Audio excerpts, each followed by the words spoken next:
Olha, tem coisa que a gente ouve e jura que é invenção de comadre, mas essa eu vi com estes olhos. Nos anos 90, lá em Itapetininga, bem aqui no nosso bairro, a Maria das Dores, mulher direita, de missa todo domingo, mãe do João e dona de um porco caramelo chamado Pitoco, apareceu grávida, sem nunca ter recebido homem nenhum em casa. Parece impossível, né? Foi aí que começou a parte mais cruel, a língua do povo. Primeiro a desconfiança, depois a maldade.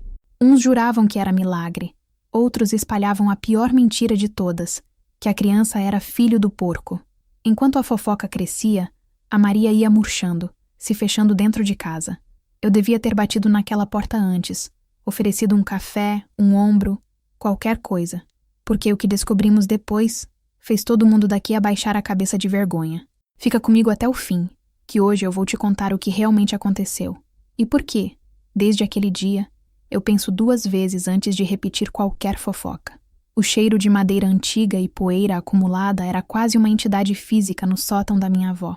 Cada partícula suspensa no feixe de luz solitário, que entrava pela fresta do telhado, parecia carregar um fragmento de tempo, uma memória esquecida.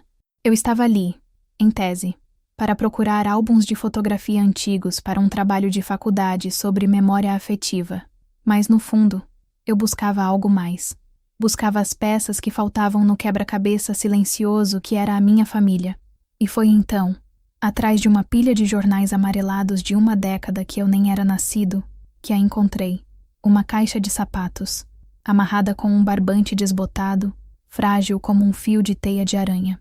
O nome Beatriz estava escrito na tampa com uma caligrafia trêmula e elegante. Meu coração, que até então batia no ritmo preguiçoso de uma tarde de domingo, disparou.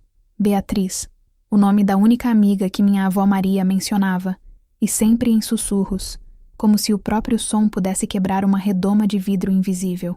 Um impulso, uma curiosidade que era quase uma febre, tomou conta de mim. Desatei o nó com dedos trêmulos. Dentro, não havia sapatos. Havia cartas. Dezenas delas, amarradas em pequenos maços, organizadas por ano. A caligrafia era da minha avó. O destinatário, sempre Beatriz. Era uma crônica de uma vida que eu desconhecia. Uma vida antes de mim, antes da tristeza perpétua que morava em seus olhos. Antes de mergulharmos de cabeça nesta caixa de segredos, se você também acredita que toda família tem uma história que merece ser ouvida, uma verdade escondida sob o pó dos anos, considere se inscrever no canal. Assim, você não perde nenhum dos mistérios que desvendamos juntos, como este que eu estava prestes a descobrir. Minhas mãos suavam. Eu sabia que estava invadindo um santuário. Aquele era o coração da minha avó, dissecado em papel e tinta. Mas eu não consegui parar. Sentei-me no chão de madeira que rangia, o cheiro de naftalina e tempo me envolvendo, e comecei a ler a primeira carta. E foi ali, naquele sótão abafado, que a imagem que eu tinha da minha avó, a mulher silenciosa que fazia o melhor bolo de fubá do mundo, começou a se despedaçar, dando lugar a uma mulher que eu nunca, em meus 20 anos de vida, poderia ter imaginado. Uma mulher cuja história era um sussurro tão monstruoso que a cidade inteira preferiu acreditar no impossível. A primeira carta era datada de 1990. A cidade, Vila Esperança. Uma cidade que, para mim, era apenas um nome proibido. Um lugar de onde minha família havia fugido como se fugisse de uma praga. A letra da minha avó era firme, cheia de vida. Ela falava do calor, das roseiras que teimavam em não florescer, e de seu filho, meu pai, João, um adolescente de 15 anos que, segundo ela, tinha o sol dentro dos olhos. Ela também falava de Pitoco, o porco. O nome que, quando mencionado acidentalmente em almoços de família, fazia todos os talheres pararem no ar e um silêncio pesado e desconfortável cair sobre a mesa. Naquela carta, Pitoco era apenas um bicho de estimação amado, que seguia meu pai pelo quintal como um cachorro fiel. Não havia sombra, não havia prenúncio. Era apenas o retrato de uma vida simples, pintado com as cores quentes do interior paulista. Mas eu sabia, com a certeza arrepiante de quem está prestes a testemunhar uma tragédia, que aquelas cores logo seriam substituídas por tons de cinza e desespero. E eu continuei lendo, carta por carta, mergulhando no passado que todos se esforçaram tanto para enterrar. Para entender a profundidade do que eu estava descobrindo, preciso apresentar a vocês a família que eu conhecia. Ou melhor, a família que eu achava que conhecia. Minha avó, Maria das Dores, era a matriarca silenciosa. Uma mulher de 70 e poucos anos, com cabelos brancos sempre presos em um coque apertado e mãos que, apesar da idade, eram ágeis para a costura e para a cozinha. Mas seu traço mais marcante era o olhar. Havia uma névoa perene em seus olhos castanhos, uma distância que nem o mais caloroso dos abraços conseguia transpor. Ela sorria, sim, mas seus sorrisos nunca alcançavam os olhos.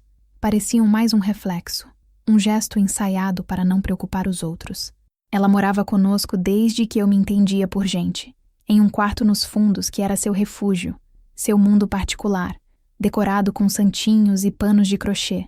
Meu pai, João, era o oposto, e ao mesmo tempo, um espelho dela. Onde ela era silêncio, ele era uma preocupação audível, um homem bom, trabalhador, mas que carregava o peso do mundo nos ombros. Sua superproteção comigo e com minha mãe era por vezes sufocante. Qualquer febre minha era motivo para uma noite em claro. Qualquer demora para chegar da faculdade gerava uma dezena de ligações perdidas, e ele tinha um gatilho peculiar: sonambulismo. Uma vez, quando eu era criança, levantei à noite para beber água e o encontrei parado no meio da sala, de olhos abertos, mas vazios. Quando o chamei, ele apenas se virou e voltou para a cama, sem lembrar de nada no dia seguinte. O pânico que vi no rosto da minha mãe naquela ocasião foi desproporcional. Ela me fez prometer nunca mais falar sobre aquilo. Hoje, entendo o porquê. E havia minha tia Sofia, a irmã do meu pai. Ela morava no sul, casada, com filhos. Via-a raramente. Era uma mulher expansiva, barulhenta, que parecia se esforçar demais para ser feliz. Havia uma diferença de idade considerável entre ela e meu pai, quase 16 anos. E ninguém nunca falava sobre o pai dela. Meu avô, o marido da avó Maria, havia falecido muito antes de meu pai se tornar adolescente. A existência de Sofia era uma equação com uma variável faltando, um fato aceito, mas nunca explicado. Ela era o ponto de interrogação vivo em nossa família. Nossa casa, em uma cidade de médio porte, era confortável, um sobrado com um pequeno jardim na frente. Mas, emocionalmente, era um lugar de portas fechadas e conversas não tidas. A tristeza da minha avó era o ar que respirávamos, e a ansiedade do meu pai era a tranca na porta. Eu cresci sentindo que pisava em ovos, que havia um grande e frágil segredo no centro da nossa sala de estar, e que se alguém esbarrasse nele, tudo se quebraria em 1000 pedaços. As cartas no meu colo eram um martelo. A primeira pilha, dos anos de 1990 e 1991, pintava um quadro completamente diferente. A avó Maria, que escrevia para Beatriz, era uma mulher de riso fácil. Reclamava do preço do tomate na feira. Contava com orgulho das notas boas de João na escola. Descrevia as novelas da noite com um humor ácido e planejava visitar a amiga na capital. Ela era vibrante. Falava de seu falecido marido com uma saudade doce, não com a dor amarga que eu conhecia. Ela descrevia Vila Esperança como um lugar de céu azul e terra vermelha, onde as tardes eram longas e as fofocas rápidas. Uma cidadezinha onde a vida era regida pelo sino da igreja e pelo apito da fábrica de tecidos no fim da rua. Hoje a dona Lourdes veio me dizer que viu o filho da Nair fumando atrás do coreto. Ela escreveu em uma carta. Disse a ela que, se ela cuidasse tanto da própria vida quanto cuida da dos outros, já teria ganhado na loteria. Eu ri lendo aquilo. Era difícil conciliar aquela mulher sagaz com a minha avó, que mal levantava a voz. João, meu pai, era um menino. Um menino que sonhava em ser veterinário, que passava horas no quintal ensinando truques a Pitoco, o porco que ele ganhara em uma quermesse e se recusara a deixar que virasse o jantar de Natal. O João cismou que o Pitoco entende tudo o que ele fala. Vó Maria escreveu. Às vezes, olhando os dois juntos, até eu acredito. O bicho só falta latir. Eu lia, e uma sensação estranha me invadia. Era como assistir a um filme sabendo do final trágico. Eu via a felicidade, a normalidade, a paz daquela pequena família, e meu peito se apertava, porque eu sabia que a tempestade estava se formando no horizonte. Cada risada descrita naquelas cartas soava como um eco doloroso, o som de algo precioso prestes a ser irremediavelmente perdido. Eu estava no sótão há horas. A luz do sol já se transformara em um tom alaranjado, e eu só tinha uma certeza: eu não pararia de ler, até entender que cataclisma havia transformado aquela mulher vibrante na sombra que eu chamava de avó. A descoberta das cartas acendeu em mim uma urgência que eu não conseguia controlar. De repente, os silêncios da minha casa não eram mais apenas traços de personalidade. Eram muros erguidos para esconder uma catástrofe. Comecei a observar minha família com outros olhos, como um detetive em sua própria casa. Num jantar de terça-feira, enquanto minha mãe servia a macarronada, tentei sondar o terreno. Mãe, você lembra da Vila Esperança? Perguntei, tentando soar o mais casual possível. A colher de servir bateu com força na travessa de vidro, produzindo um som agudo que fez todos na mesa se encolherem. Minha mãe, Lúcia, uma mulher de natureza calma, fuzilou-me com o olhar. De onde você tirou esse nome, Lucas? Eu ouvi em algum lugar. Menti. Achei que a avó Maria tinha morado lá. Meu pai, que estava servindo seu prato, parou com o garfo no ar. Seu rosto ficou pálido. Não falamos sobre esse lugar. Não é assunto para a mesa de jantar. Não é assunto para lugar nenhum. Sua voz era baixa, mas carregada de uma autoridade que raramente usava. Vó Maria, que até então comia em silêncio, encolheu-se ainda mais na cadeira. Seus ombros curvaram-se para a frente, como se o simples nome da cidade fosse um peso físico. Ela largou os talheres e murmurou um "sem fome", empurrando o prato quase intocado para o lado. O clima na mesa azedou instantaneamente. O cheiro do molho de tomate parecia ter sido substituído por um odor de ressentimento e medo. Naquela noite, fui até o quarto da minha mãe. Ela estava dobrando roupas, o rosto ainda marcado pela tensão do jantar. Mãe, por que não podemos falar sobre Vila Esperança? O que aconteceu lá? Ela suspirou, um som cansado que parecia vir do fundo da alma. Lucas, meu filho, existem coisas que é melhor deixar enterradas, pelo bem do seu pai, pelo bem da sua avó. Mas que coisas? Eu tenho o direito de saber. É a minha família também.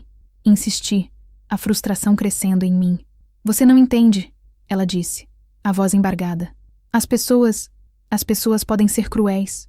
O que sua avó passou, nenhuma mulher deveria passar. Seu pai, ele carrega uma culpa que não é dele. Ela parou, percebendo que já havia falado demais. Por favor, filho, deixe isso quieto. Você vai machucar a todos nós. Suas palavras, em vez de me deterem, apenas aguçaram minha necessidade de saber. Culpa do quê? Por que a tia Sofia é quase uma estranha pra gente? A menção a Sofia a fez parar de dobrar a roupa. Ela se sentou na cama, o rosto entre as mãos. Sua tia é a prova viva da dor da sua avó. Ela é complicada. Lembrei-me de fragmentos de conversas, sussurros que eu não entendia quando era criança. Em uma rara visita de tia Sofia, ouvi uma prima distante da minha mãe cochichar com outra. Coitada da Maria, ter que olhar para a cara da menina todos os dias. Um lembrete constante. Na época, eu não entendi. Agora, a frase ecoava em minha mente com um significado sinistro. O apelo da minha mãe me deixou em um dilema. Eu amava minha família, não queria causar mais dor. Mas como poderíamos viver sob o mesmo teto, compartilhando o mesmo sangue, e sermos tão estranhos uns aos outros? A verdade, por mais dolorosa que fosse, não seria melhor que o fantasma que nos assombrava? Voltei para o sótão naquela mesma noite, com uma lanterna e uma determinação renovada. O medo de ser pego era menor que a necessidade de respostas. As cartas me esperavam, testemunhas silenciosas de tudo o que fora silenciado. Eu precisava continuar. Precisava dar voz à história da minha avó, mesmo que, por enquanto, fosse apenas para mim. Abri o segundo maço de cartas. A data no topo da primeira folha me deu um calafrio. Março de 1992. O ano em que a vida, como eles conheciam, começou a ruir. A luz da lanterna criava um círculo trêmulo sobre o papel amarelado. A caligrafia da minha avó, antes tão segura e fluida, agora parecia ter absorvido a hesitação e o medo que começavam a se infiltrar em sua vida. As cartas daquele período eram um mapa da sua alma, e eu seguia cada linha como um explorador em território desconhecido e perigoso. As primeiras cartas de 1992 ainda mantinham um verniz de normalidade, mas a tinta parecia mais pesada, as palavras mais escolhidas. Ela descrevia para Beatriz a rotina em Vila Esperança. O ar aqui continua o mesmo, Beatriz. escreveu ela em uma carta de abril. Quente, parado, com cheiro de poeira e de fofoca. Ela pintava um quadro vívido da cidadezinha. As casas de muros baixos, com cadeiras de vime nas calçadas ao entardecer. As mulheres que varriam a frente de suas casas de manhã cedo, não para limpar a sujeira, mas para fiscalizar o movimento da rua. O armazém do seu Afonso, onde se comprava de tudo, de querosene a pão fresco, e onde as notícias, verdadeiras ou inventadas, corriam mais rápido que fogo em palha seca. A igreja de Nossa Senhora da Esperança, com seus vitrais desbotados e seus bancos de madeira que rangiam, era o centro social da cidade. Era ali que as reputações eram construídas, e com a mesma facilidade, destruídas. Maria era uma figura respeitada, viúva sim, mas uma mulher direita, como ela mesma descreveu com certa ironia. Ia à missa aos domingos, participava das quermesses, mantinha sua casa impecavelmente limpa e seu luto, discreto. Era vista como um pilar de decência e resignação. Uma posição que, eu sabia, estava prestes a ser violentamente arrancada dela. O João está cada dia mais alto, ela contou em outra carta. A voz engrossou de vez, e agora ele tem um bigodinho ralo que se recusa a tirar. Diz que o deixa mais velho. Eu acho que ele parece um filhote de gato com um focinho sujo de leite. Havia ternura em cada palavra sobre meu pai. Ela se orgulhava de sua dedicação aos estudos, de sua bondade com os animais, de sua natureza quieta e sonhadora. E então, ela falava de Pitoco. O porco não era mais apenas um animal de estimação. Era uma celebridade local. Você acredita que o seu Afonso agora deixa umas folhas de couve separadas para o Pitoco quando vamos ao armazém? O bicho entra na loja, pega a couve com o focinho e sai todo orgulhoso, abanando o rabinho enrolado. As crianças da rua adoram. Ele é mais sociável que muito adulto que eu conheço. Essas descrições eram cruciais. Elas construíam o mundo que foi perdido. Um mundo de simplicidade, de laços comunitários, ainda que permeados pela bisbilhotice. Um mundo onde um porco podia ser o melhor amigo de um menino e o mascote da vizinhança. Ler sobre isso era agridoce. Por um lado, eu via meu pai como um menino feliz, algo que eu raramente vislumbrava no adulto ansioso que ele se tornou. Por outro, cada detalhe feliz era uma faca no meu peito, pois eu sabia o quão perversamente tudo aquilo seria distorcido. As cartas eram a calmaria antes da tempestade. Eram o antes. O tempo em que Maria das Dores era apenas Maria, uma viúva criando seu filho. O tempo em que João era apenas um menino com um porco de estimação. O tempo em que a palavra monstruosidade não fazia parte do vocabulário daquela família. Em uma carta de junho, ela escreveu: às vezes, à noite, eu sento aqui na varanda, olhando as estrelas, e sinto uma paz tão grande, Beatriz. Uma paz de quem sabe que está fazendo o certo. Criei meu filho com amor, tenho meu teto, minha saúde. Não peço mais nada a Deus, só que continue assim. Fechei os olhos, a lanterna apoiada no joelho. A prece dela ecoou no silêncio do sótão. Uma prece que não foi atendida. O assim, que ela tanto prezava, estava com os dias contados. E nas cartas seguintes, eu veria, palavra por palavra, o desmoronamento daquela paz, tijolo por tijolo, até que só restassem escombros. E no centro desses escombros estaria minha avó, sozinha, tentando proteger o filho da própria ruína que ela não entendia de onde viera. A figura de Pitoco, o porco, crescia nas cartas até se tornar um personagem central na pequena saga da família. Ele não era um animal de fazenda confinado a um chiqueiro. Ele era, como minha avó descrevia, o irmão de 4 patas que o João não teve. O quintal da casa deles, um terreno grande com uma mangueira frondosa no centro, era o reino de Pitoco. João o ganhara com menos de 1 mês de vida, um leitãozinho rosado e trêmulo, prêmio de uma pescaria na quermesse da igreja. A intenção inicial era criá-lo para o abate, como era costume. Mas João, então com 12 anos, abraçou-se ao animal e chorou por uma noite inteira, implorando para que a vida do seu amigo fosse poupada. Maria, com o coração amolecido pela viuvez recente e pela tristeza do filho, cedeu. Pitoco ficou, e ele cresceu. Tornou-se um porco enorme, de pelo claro e orelhas caídas que balançavam quando ele andava. Mas, em sua mente, ele parecia não saber que era um porco. Minha avó descrevia cenas que me faziam sorrir em meio à crescente tensão da minha leitura. Hoje o João estava tentando ensinar o Pitoco a sentar, escreveu ela. O bicho teimoso só sentava quando via um pedaço de manga na mão dele. E não é que aprendeu? Agora, toda vez que alguém grita, senta, lá vai o bichão de 200 quilos desabando no chão, esperando a recompensa. É uma cena ridícula e adorável. Havia uma simbiose entre meu pai e o animal. João, um menino introvertido e sonhador, encontrou em Pitoco um confidente que não julgava, que não fazia perguntas. Ele lia livros de escola em voz alta para o porco, que roncava satisfeito à sombra da mangueira. Desabafava sobre as garotas da escola, sobre as provas de matemática, sobre seus sonhos de cuidar de animais. Pitoco era a plateia perfeita, sempre atento, sempre presente. O vínculo deles é algo que nunca vi, confessou Maria a Beatriz. Às vezes o João está triste, quieto no quarto. Daqui a pouco o Pitoco aparece na porta dos fundos, grunhindo baixinho. Ele sabe, ele sente. Ele só se acalma quando o João sai e coça sua barriga. Quem diria que um porco teria tanta sensibilidade? Essa descrição era fundamental. Ela desmantelava a imagem grotesca que a fofoca criaria mais tarde. O animal que seria o pivô de um escândalo monstruoso era, na realidade, um ser dócil, quase terapêutico para um menino que crescia sem a figura paterna. Ele era parte da dinâmica familiar, um ponto de alegria e leveza na rotina de mãe e filho.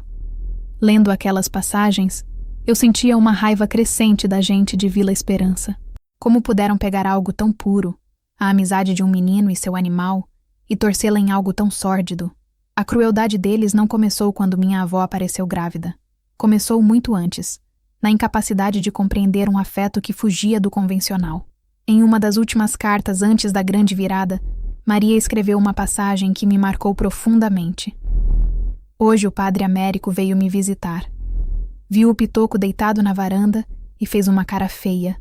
Disse que não é lugar para um bicho desses, que porco atrai sujeira e doença. Eu respondi que a maior sujeira que existe é a da maldade no coração das pessoas, e que, nesse quesito, o meu Pitoco era mais limpo que muita gente que senta no primeiro banco da igreja. Acho que ele não gostou, pois saiu daqui benzendo o ar. Azar o dele. Aquela era a avó Maria que eu queria ter conhecido. Forte, defensora dos seus, com uma língua afiada para a hipocrisia. E foi essa força que ela precisou reunir, multiplicar por 1000, para enfrentar o que estava por vir. Porque a mesma comunidade que sorria da cena de um porco sentando por um pedaço de manga seria a que usaria esse mesmo animal como arma para apedrejá-la publicamente, sem dó nem piedade. O amor que ela e o filho sentiam por Pitoco seria a base sobre a qual a mais cruel das mentiras seria construída. A atmosfera de Vila Esperança, que antes parecia apenas provinciana, começou a se adensar nas cartas da minha avó, tornando-se opressiva. Ela não descrevia mais as fofocas com humor e ironia, mas com uma crescente sensação de claustrofobia. O olhar da cidade era um personagem onipresente e implacável.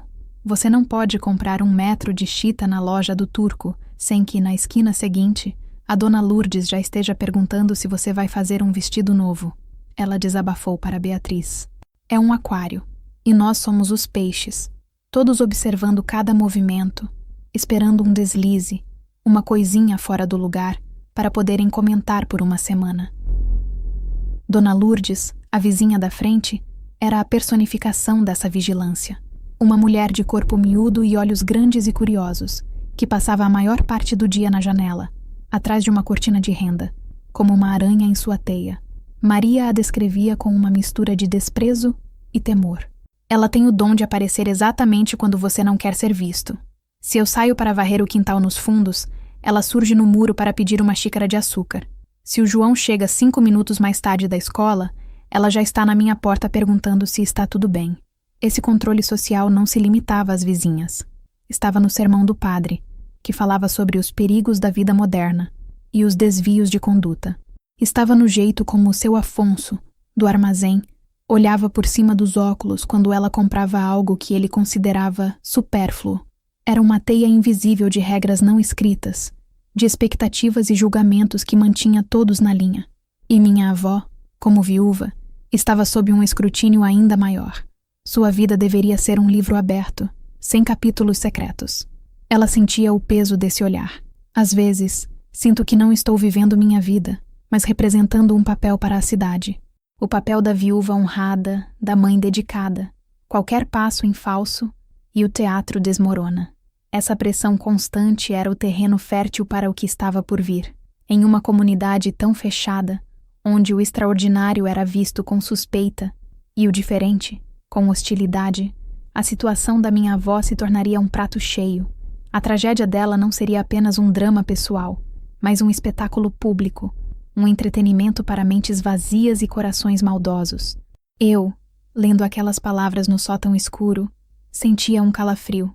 Eu cresci em uma cidade maior, com o anonimato relativo que a vida urbana proporciona. A ideia de ter cada passo meu monitorado e julgado era aterrorizante, e comecei a entender por que minha família havia fugido daquele lugar. Eles não fugiram apenas de uma memória ruim. Eles fugiram de uma prisão a céu aberto, onde os carcereiros eram seus próprios vizinhos. Numa passagem particularmente reveladora, Maria escreveu: "O pior não é o que eles falam, Beatriz. O pior é o que eles pensam, o que eles sussurram quando você vira as costas. O ar fica pesado com as palavras não ditas. Você sente o julgamento na nuca. É um veneno lento, que vai minando sua alma aos pouquinhos. Naquele momento, eu compreendi a origem da névoa nos olhos da minha avó. Era o resquício daquele veneno. Ela havia escapado da cidade, mas carregava a toxina dentro de si. A prisão não era mais física, mas havia se tornado parte dela. As cartas mostravam uma mulher consciente do perigo que a cercava. Ela não era ingênua. Sabia exatamente onde estava pisando. O que ela não podia imaginar era a natureza do terremoto que estava prestes a abalar seu chão. Ela estava se preparando para pequenas batalhas, para defender sua reputação contra fofocas banais, sem saber que estava prestes a ser lançada no centro de uma guerra pela sua própria humanidade. E o exército inimigo já estava postado, nas janelas, nas esquinas, nos bancos da igreja, apenas esperando o primeiro sinal de fraqueza para atacar. O tom das cartas mudou sutilmente em meados de 1992. A mudança foi tão gradual que, a princípio, quase não a percebi. Foi como a primeira brisa fria que anuncia a chegada do inverno. Entre as crônicas do dia a dia e as reclamações sobre o calor, um novo elemento surgiu, mencionado de forma quase casual: o sonambulismo de João. "Coisas de adolescente, eu acho", ela escreveu em uma carta de agosto. "O João tem andado pela casa à noite. Ontem, acordei com um barulho na cozinha e o encontrei parado em frente à geladeira, de olhos abertos. Chamei o nome dele, e ele só resmungou algo sobre um livro de história e voltou para a cama. De manhã, não se lembrava de nada. O médico disse que é estresse, comum na idade dele por causa das provas. Me receitou um chá de camomila para dar a ele antes de dormir. A menção era breve, quase uma nota de rodapé em meio a outros assuntos. Mas para mim, que lia com o conhecimento do futuro, aquela frase brilhou em neon. Foi a primeira peça do quebra-cabeça que se encaixava no lugar errado, prenunciando uma imagem terrível. Nas cartas seguintes, o tema reaparecia esporadicamente. O menino sonâmbulo atacou de novo. Ela brincou em outra correspondência. Desta vez, encontrei-o na sala tentando regar o sofá com um copo vazio. Pelo menos não estava cheio d'água. Levei-o de volta para o quarto pelo braço, como se leva uma criança. Ele é tão alto e forte, mas nessas horas parece tão vulnerável. Havia uma certa leveza em como ela tratava o assunto. Era um comportamento estranho, sim, mas inofensivo. Uma peculiaridade de um cérebro adolescente sobrecarregado. Ela não via perigo, apenas uma fase. E eu, no sótão, queria gritar através do tempo. Queria sacudir aquela mulher e dizer: não é só uma fase, é um aviso. Preste atenção. Mas eu era apenas um leitor impotente, uma testemunha do passado. A descrição que ela fazia de meu pai durante esses episódios era de uma vulnerabilidade assustadora. Os olhos dele ficam abertos, mas é como se não houvesse ninguém ali. É um olhar vazio, vidrado. Ele fala coisas sem sentido, frases soltas de conversas do dia ou de matérias da escola. É o corpo do meu filho, mas a mente dele está em outro lugar, muito longe. Essa passagem me gelou a alma. Eu me lembrei da única vez que presenciei o sonambulismo do meu pai, já adulto. O mesmo olhar vazio, a mesma desconexão com a realidade. Era uma condição que o acompanhara pela vida toda, uma sombra que se movia com ele. E ali, naquelas cartas, estava a sua origem, ou pelo menos o seu primeiro registro documentado. Em outubro, a preocupação dela aumentou um pouco. O sonambulismo do João está mais frequente e mais estranho. Ontem, ele veio até a porta do meu quarto. Ficou parado ali, em silêncio. A porta estava trancada, graças a Deus. Fiquei olhando a maçaneta, com o coração na boca, esperando que ele a girasse. Mas depois de 1 minuto, que pareceu uma eternidade, ele apenas se virou e foi embora. Vou começar a trancar a porta todas as noites. É melhor prevenir. A porta estava trancada, graças a Deus. A frase pairou no ar poeirento do sótão. Naquela noite a porta estava trancada, mas e nas outras? Eu lia com as mãos trêmulas. Aquilo não era mais a história da minha avó. Era um filme de suspense, onde eu, o espectador, sabia onde o monstro estava escondido, mas a protagonista continuava andando pelo corredor escuro, inocente. O monstro não era uma pessoa, era uma condição, uma falha na consciência, um curto-circuito no cérebro de um menino bom, que o transformava, durante o sono, em um autômato imprevisível, o chá de camomila. A porta trancada, às vezes. A crença de que era apenas estresse. Cada detalhe era uma pequena engrenagem na máquina do destino que estava prestes a moer a vida daquela família. Minha avó não tinha como saber. A psicologia não era um assunto discutido na mesa de jantar em Vila Esperança. Sonambulismo era coisa de filme, ou uma esquisitice passageira. Ninguém poderia imaginar a dimensão da tragédia que um simples distúrbio do sono poderia causar. A carta terminava com uma nota de otimismo que me partiu o coração. Mas as férias estão chegando. Ele vai descansar. Tenho certeza de que tudo voltará ao normal. Mas o normal, como ela o conhecia, já havia acabado. Ele só ainda não havia recebido o memorando. E eu, ali, segurava o memorando em minhas mãos. Um documento de quase 30 anos, manchado de tempo e de uma dor que eu mal começava a compreender. O fluxo de cartas foi abruptamente interrompido. Havia uma lacuna. A última carta era do início de novembro de 1992. A seguinte, um pedaço de papel de caderno, sem data, amassado e com manchas que poderiam ser de lágrimas, parecia ter sido escrita meses depois. O tom era outro. A mulher vibrante, a mãe preocupada, a cronista sagaz da vida provinciana, havia desaparecido. No lugar dela, havia apenas dor. Beatriz, começava a carta. A caligrafia quase ilegível, um emaranhado de desespero. Eu não sei como te escrever, não sei que palavras usar. A vergonha me consome, o mundo virou de cabeça para baixo e eu estou em queda livre, sem nada para me segurar. Não havia contexto, não havia explicação, apenas a descrição de um estado de espírito. Era o diário de uma náufraga. Estou grávida. A frase, curta e direta, acertou-me como um soco no estômago, mesmo eu já sabendo do fato. Vê-la ali, escrita pela mão dela, tornava tudo real, palpável. O segredo da minha família, a existência da minha tia Sofia, tudo começava ali, naquela frase de 2 palavras. Não me pergunte como, ela continuava. Não me pergunte quem. Não há resposta que eu possa dar. Não há homem. Você sabe que não há. Desde que o meu Antônio se foi, fechei meu coração e meu corpo para o mundo. Você é a única que sabe disso.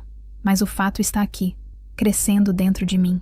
Um fato monstruoso, inexplicável. Eu podia sentir sua confusão, seu pânico. Ela, uma viúva respeitada, vivendo reclusa com seu filho adolescente. Como explicar uma gravidez? Era impossível. E, no entanto, era real. O corpo dela a atraía, testemunhando um evento que sua mente, talvez, se recusasse a processar completamente. O que eu faço, Beatriz? O que eu faço? O mundo está encolhendo ao meu redor. As paredes da minha casa parecem se fechar sobre mim. Cada olhar na rua é uma acusação. Ninguém disse nada ainda, mas eles sabem. Eu vejo nos sorrisos de canto de boca, nos cochichos que param quando eu me aproximo. A cidade inteira está esperando, esperando para me devorar. Ela não mencionava João na carta, não mencionava o sonambulismo. Era como se a conexão entre os 2 fatos fosse tão aterrorizante que ela não ousasse colocá-la no papel. Ou talvez, naquele ponto, ela mesma ainda estivesse em negação, tentando encontrar qualquer outra explicação, por mais absurda que fosse, para o que havia acontecido. Como uma mãe poderia sequer cogitar uma verdade tão devastadora? Ela descreveu o isolamento. Eu não saio mais de casa. Mando o João fazer as compras. Digo que estou doente, com uma gripe que não passa, mas logo a verdade vai aparecer na minha barriga. Uma verdade que nem eu mesma consigo encarar. Como vou olhar nos olhos do meu filho? Como vou explicar a ele que sua mãe, a mulher que deveria ser seu exemplo de retidão, carrega essa vergonha? A palavra vergonha se repetia como um mantra doloroso. Ela se via como culpada. Em sua mente, em seu mundo regido por códigos morais rígidos, ela havia falhado. Não importava como. O resultado era o mesmo. A desonra. Eu fechei os olhos, imaginando a cena. A minha avó, sozinha naquela casa, sentindo o corpo mudar, sentindo uma vida crescer dentro dela. Uma vida que era, ao mesmo tempo, um milagre e uma maldição. Uma prova de um crime sem criminoso, de uma violência sem agressor consciente. A solidão dela devia ser abissal. A única pessoa com quem ela podia conversar era uma amiga distante, através de cartas que talvez demorassem semanas para chegar. A carta terminava com um apelo que rasgou minha alma. Reze por mim, minha amiga. Reze para que eu acorde, e tudo isso não passe de um pesadelo. Mas eu sei que não é. É real. E eu acho que não vou sobreviver a isso. Mas ela sobreviveu. A mulher frágil e assustada que escreveu aquela carta sobreviveu. Ela suportou o insuportável. E eu, seu neto, quase 30 anos depois, finalmente começava a entender a magnitude de sua força. Uma força forjada no silêncio, na solidão e em uma dor tão profunda que não tinha nome. Aquela carta não era apenas um pedaço de papel. Era um testemunho de resiliência. O primeiro grito de uma batalha que duraria uma vida inteira. As cartas seguintes, agora datadas do início de 1993, eram o diário do inferno pessoal de Maria. A gravidez, antes uma suspeita aterrorizante, tornara-se uma realidade inegável e visível, e com a visibilidade veio o julgamento. A barriga começou a aparecer, Beatriz, escreveu ela. Não há mais como esconder debaixo de vestidos largos, e com ela, o veneno começou a escorrer pelos cantos da cidade. Primeiro, foram os olhares. Ela descreveu como, em uma rara ida ao armazém, sentiu todos os olhos sobre si. Não eram olhares de curiosidade, mas de condenação. Era como se eu estivesse nua, e cada pessoa ali tivesse uma pedra na mão. O silêncio que se fez quando eu entrei foi mais alto do que qualquer grito. Depois, vieram os sussurros, palavras abafadas que ela conseguia captar quando passava. Viúva, sem vergonha, quem terá sido o homem? A especulação era a nova novela da cidade, e ela era a protagonista relutante. A dona Lourdes teve a desfaçatez de vir até a minha porta com a desculpa de pedir sal, contou Maria. Mas seus olhos não saíam da minha barriga. Está mais cheinha, Maria, ela disse com um sorriso que não chegava aos olhos. É a idade ou tem pão crescendo nesse forno? Eu bati a porta na cara dela.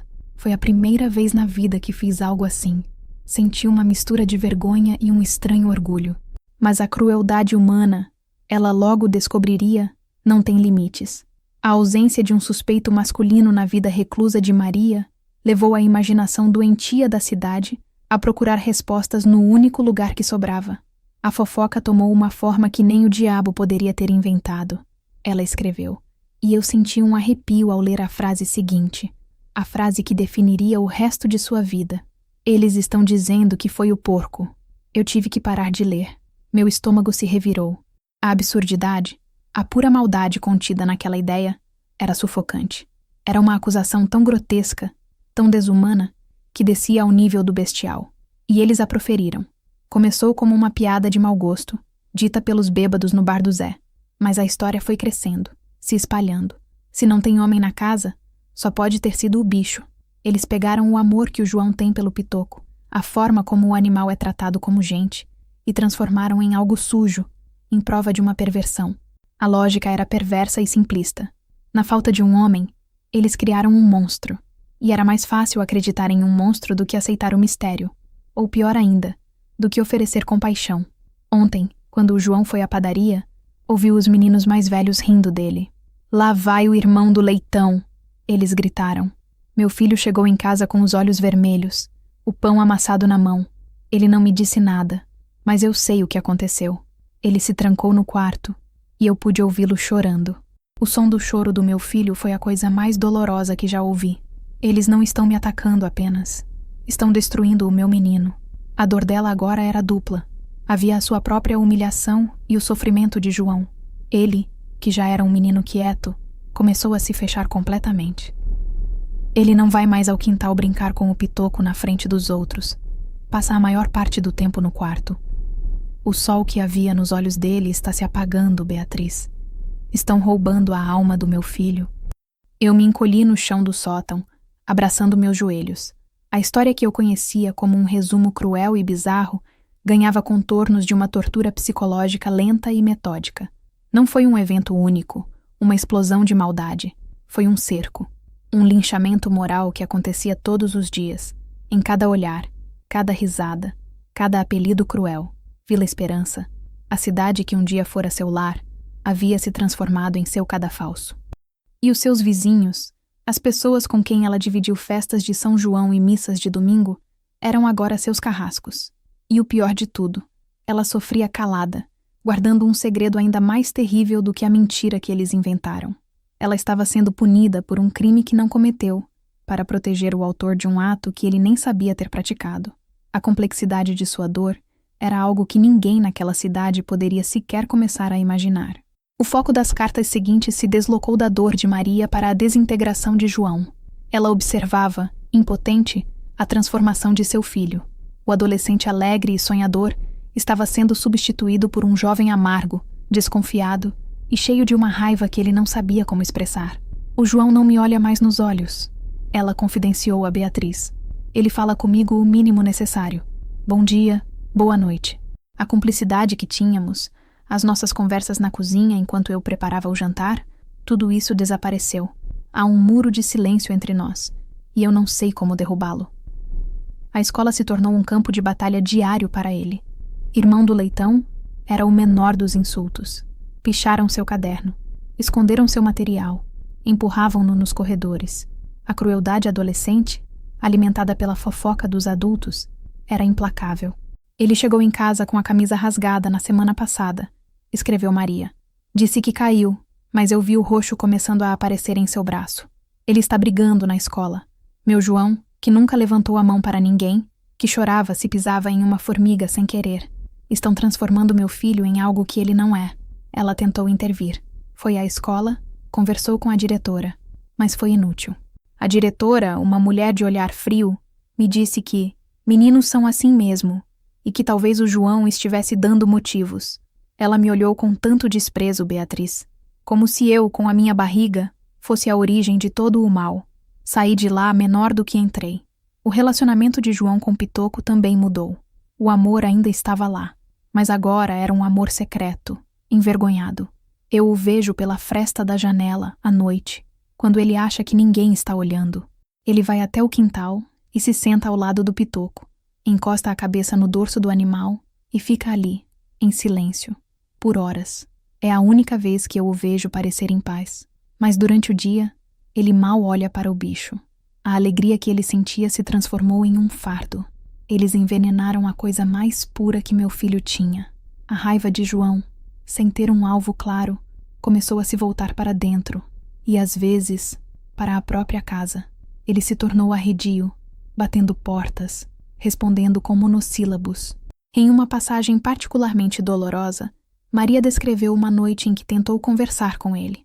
Meu filho, nós precisamos ser fortes, eu disse a ele. Isso vai passar. E ele se virou para mim, com um olhar que eu nunca tinha visto antes, cheio de dor e acusação. Passar? Você acha que isso vai passar? Você destruiu a nossa vida. Ele não gritou. Ele disse baixo, e foi pior do que qualquer grito. Depois, subiu para o quarto e se trancou. Eu fiquei na sala, paralisada. Ele me culpa, Beatriz. Meu próprio filho me culpa. Aquela frase me atingiu em cheio. Meu pai, o homem que me criou com tanto zelo, culpou a própria mãe. Mas, na perspectiva de um adolescente de 16 anos, fazia sentido. Ele não sabia a verdade.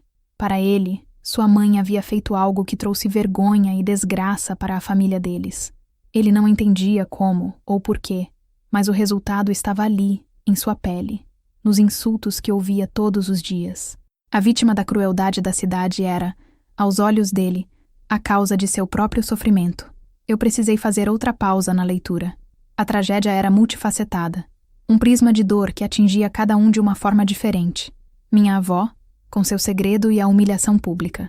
Meu pai, com a vergonha, o bullying e o ressentimento contra a única pessoa que o estava protegendo.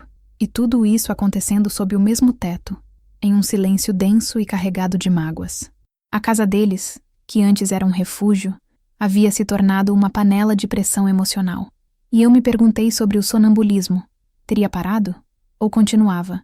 Um teatro macabro encenado à noite, enquanto as consciências dormiam, e apenas os corpos vagavam pela casa assombrada por seus próprios segredos? Maria não mencionou mais o assunto nas cartas. Talvez fosse doloroso demais. Ou talvez, em meio a tantos problemas urgentes e visíveis, os fantasmas da noite tivessem sido relegados a um segundo plano. Mas eu sabia que eles ainda estavam lá, à espreita no escuro. Cheguei ao fundo da caixa. Havia um envelope separado, amarelado e com as bordas gastas. Não estava amarrado com os outros. Estava solto, como se fosse uma peça à parte, um adendo. Dentro, uma única folha dobrada em 4.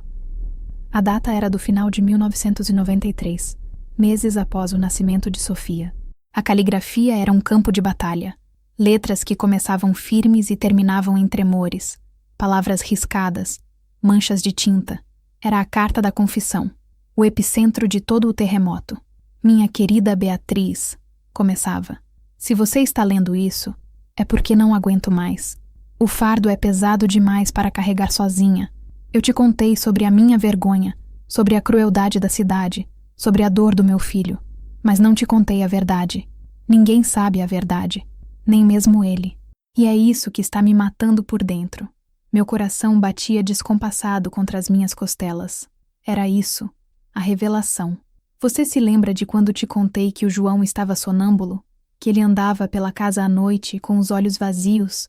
Eu achei que era uma fase. Estresse da escola. Eu me tranquei no quarto por algumas noites, mas depois relaxei. Ele parecia ter melhorado. O chá de camomila, a rotina. Eu me enganei. Eu fui descuidada. A autoacusação era palpável. Ela se culpava pela própria vigilância relaxada. Houve uma noite em novembro do ano passado. Eu não a esquecerei enquanto viver. Eu estava cansada. Tinha trabalhado o dia todo na costura. Esqueci de trancar a porta do quarto. Fui dormir. E no meio da noite, ele entrou. Eu acordei com ele já, sobre mim. Seus olhos estavam abertos, Beatriz. Abertos e vazios como eu já tinha visto antes. Ele não estava ali. Era o corpo do meu filho. Mas a mente, a alma dele, não estava presente. Ele não dizia nada, apenas os ruídos da respiração. Eu congelei. O pânico me paralisou. Eu não gritei. Eu não lutei. Era o meu menino, meu João. Como eu poderia lutar contra o meu próprio filho, que nem sabia o que estava fazendo? Eu lia com a respiração suspensa. O ar do sótão parecia pesado, irrespirável. A descrição dela era contida, sem detalhes gráficos, mas o horror estava na entrelinha. O foco não era no ato, mas no estado dele, na impotência dela. Durou uma eternidade e 1 segundo. Ele simplesmente parou. Levantou-se, olhou para o nada e saiu do quarto, voltando para a cama dele como se nada tivesse acontecido. Eu fiquei deitada, tremendo, incapaz de me mover. O mundo tinha acabado. O meu mundo tinha acabado naquela hora. E eu estava sozinha nos escombros. Na manhã seguinte, ele desceu para o café como sempre. Bom dia, mãe. Dormiu bem? Ele sorria, Beatriz. Ele sorria. E eu tive que sorrir de volta, com a alma em frangalhos, porque eu olhei nos olhos dele e soube, com uma certeza absoluta e terrível, que ele não se lembrava de nada. Absolutamente nada. Para ele, foi apenas mais uma noite de sono. A carta continuava, descrevendo sua agonia nos dias que se seguiram, o dilema que a consumia. O que eu deveria fazer? Contar? Destruir a vida do meu próprio filho? Entregá-lo para a polícia, para os médicos? Ele seria taxado de monstro, de louco. Ele, que é a pessoa mais doce e gentil que eu conheço quando está acordado. Ou eu deveria guardar esse segredo para sempre, para protegê-lo? Para que ele pudesse ter uma chance de ter uma vida. Eu escolhi o silêncio. Ela concluiu. Escolhi carregar o fardo sozinha. Quando descobri a gravidez, foi a confirmação do meu pesadelo. E então a cidade, com sua maldade, inventou a história do porco. E de uma forma doentia, eu quase agradeci. A mentira deles, Por mais monstruosa que fosse, era menos dolorosa do que a verdade. Eu preferi ser vista como uma depravada a deixar que vissem meu filho como um monstro. A menina nasceu, Sofia, e eu olho para ela e vejo os olhos do meu filho, e vejo o meu trauma, e vejo a inocência. É uma mistura de sentimentos que me rasga por dentro.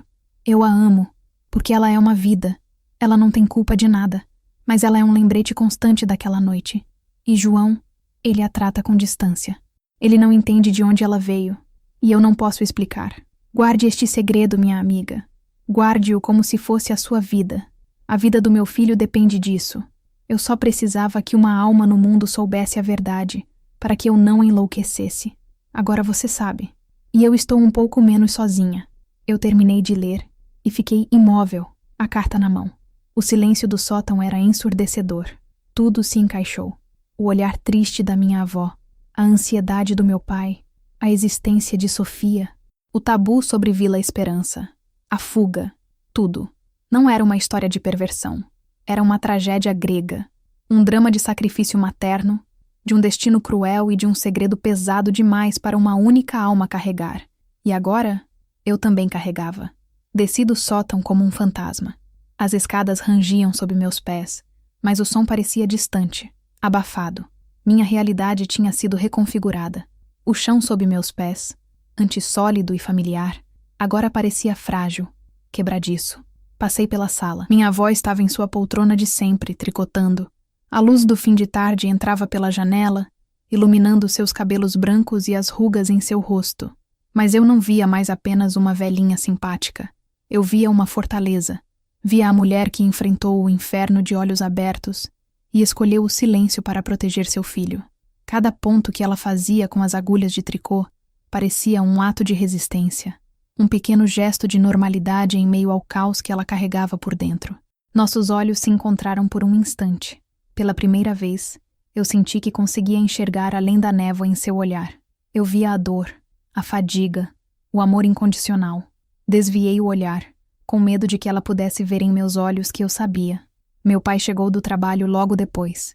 Entrou, cansado, colocou a pasta sobre a mesa e deu um beijo na testa da minha avó. "Tudo bem, mãe?" "Tudo bem, meu filho," ela respondeu, com aquele sorriso que não alcançava os olhos. A cena, que eu já vira milhares de vezes, agora tinha um peso insuportável. Ele, o autor inconsciente de tanta dor, cuidando dela. Ela, a vítima, recebendo o afeto dele com uma graça que beirava o divino. A ironia era tão cruel que me deu náuseas. Eu me tranquei no meu quarto. Sentei na cama, as cartas ainda mentalmente vívidas em minha mente. Minha percepção sobre meu pai estava em frangalhos. A raiva que eu sentia dos moradores de Vila Esperança agora se misturava a uma compaixão avassaladora por ele. Ele não era um vilão. Era, talvez, a maior vítima de todas, depois da minha avó. Ele foi condenado pelo ato de seu corpo, um ato que sua mente não cometeu. E ele viveu a vida inteira sentindo o peso das consequências. O bullying, a fuga, a desintegração da família, a tristeza da mãe, sem nunca entender a causa original. A culpa que minha mãe mencionou era a culpa de um sobrevivente que não sabe por que os outros ao seu redor sofreram tanto. A ansiedade dele, sua superproteção, era o eco de um trauma que ele não conseguia nomear. A imagem de tia Sofia também mudou. Ela não era mais apenas a tia distante. Ela era o produto vivo daquela noite terrível. Sua existência era a prova física do segredo. Como deve ter sido para minha avó criá-la, amamentá-la, vê-la dar os primeiros passos, ensiná-la a ler, cada gesto de amor misturado com a lembrança de sua origem. E como deve ter sido para meu pai conviver com aquela irmã que surgiu do nada, um símbolo da vergonha de sua mãe. A distância entre eles, que sempre me pareceu estranha, agora fazia um sentido doloroso. Uma raiva fria e lúcida começou a crescer em mim. Uma raiva contra a ignorância, contra o julgamento fácil, contra a crueldade que se disfarça de moralidade. A gente de Vila Esperança não sabia a verdade, mas isso não os absolvia. Eles não precisavam da verdade para serem gentis. Eles escolheram ser cruéis. Eles pegaram uma mulher que já estava sofrendo uma tragédia inimaginável e a apedrejaram com a pior mentira possível. Eles não eram apenas fofoqueiros. Eram cúmplices na tortura psicológica da minha avó. Naquele momento, uma decisão começou a se formar em minha mente. Eu não podia mudar o passado. Não podia apagar a dor. Mas eu não podia mais ser um espectador passivo do silêncio. O segredo que minha avó guardou para proteger a todos acabou se tornando uma gaiola que aprisionou cada um deles em uma solidão particular. Talvez, apenas talvez, a verdade, por mais terrível que fosse, pudesse ser a chave para libertá-los. Eu não sabia como ou quando, mas eu sabia o que precisava fazer. A história contida naquelas cartas não podia morrer no sótão. Precisava ser contada. Não para a cidade, não para o mundo, mas para eles, para a minha família. O silêncio os estava matando lentamente. Era hora de tentar outra coisa. Era hora de tentar a verdade. Mas para isso, eu precisava de mais peças. Precisava entender o que aconteceu depois do nascimento, como eles conseguiram escapar. E talvez eu precisasse encontrar a única outra pessoa que conhecia o segredo. Eu precisava encontrar Beatriz. As cartas que se seguiram à confissão eram mais esparsas, mas documentavam o período após o nascimento de Sofia, no verão de 1993. O tom era de exaustão. A batalha de Maria não era mais contra o choque e o horror, mas pela simples sobrevivência emocional do dia a dia. A menina nasceu. Ela escreveu para Beatriz. Em casa, com a ajuda de uma parteira das redondezas que não fez perguntas, apenas cobrou o dobro. Ela é pequena e saudável. Tem os cabelos escuros e os olhos do João. E quando ela chora à noite, meu coração se parte em dois. Um pedaço quer acalentá-la, o outro quer tapar os ouvidos para não lembrar. O nome escolhido, Sofia, que significa sabedoria, parecia uma ironia amarga. Que sabedoria havia naquela situação? Talvez fosse uma prece silenciosa, um desejo de que a menina tivesse a sabedoria para navegar pela vida complexa que o destino lhe dera. O bairro, que já era hostil, tornou-se um território inimigo. Ninguém me visita. Ninguém me oferece ajuda. Pelo contrário, passam pela minha calçada e olham para dentro da minha casa como se fosse a jaula de uma aberração. A criança que chora não é um bebê para eles. É um monstrinho, a prova do meu pecado. Ela descreveu sua relação com a filha recém-nascida com uma honestidade brutal. Às vezes, quando a amamento, eu desvio o olhar. Eu me sinto culpada por isso. Ela é um anjo inocente, mas ela é o rosto da minha tragédia. Eu a amo, Beatriz. Eu juro que a amo, mas é um amor que dói. Um amor que vem misturado com medo e com a memória daquela noite. É justo com ela ser amada assim? João, meu pai, afundou ainda mais em seu próprio mundo. A chegada da irmã foi a materialização de tudo o que ele temia. Ele a ignora, lamentou Maria.